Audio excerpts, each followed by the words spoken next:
Michael Atkinson is an adventurer, filmmaker, and former military pilot. A significant part of his life was spent serving in the Australian Defence Force, where he not only learned how to fly aircraft but also mastered survival skills.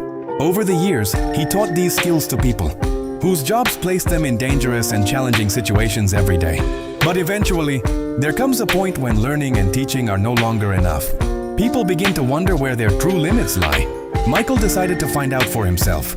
He set out on an ambitious challenge to carve a small boat entirely by hand from a massive tree trunk and then sail it, alone for 1,500 kilometers, along Australia's Great Barrier Reef. It sounds crazy, but the reality was even more demanding.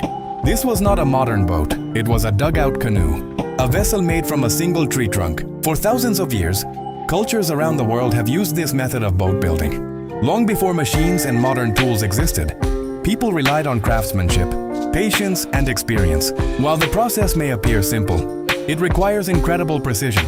The inside of the log is carefully removed, while the outer shell remains intact. This outer shell becomes the body of the canoe that floats on the water.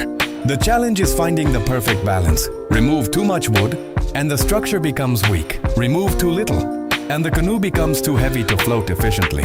Every cut, every strike, and every decision can determine success or failure. One of the greatest strengths of a dugout canoe is its simplicity. It has no separate parts and no joints.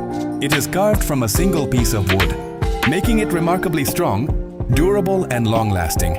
Throughout history, dugout canoes have been used for transportation, fishing, and even warfare. However, their designs vary depending on the environment. Some were built for rough seas, others for fast-flowing rivers, and some for calm waterways. Their size, shape, and weight were all adapted to local conditions. For his project, Michael selected an enormous Norfolk pine log weighing nearly 4 tons. Native to Norfolk Island in the South Pacific, this tree is known for being tall, straight, and relatively lightweight inside.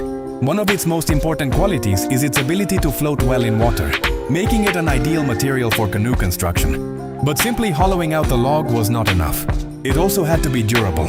Ancient craftsmen used a variety of tools, including axes, chisels, and even fire. Yes, fire.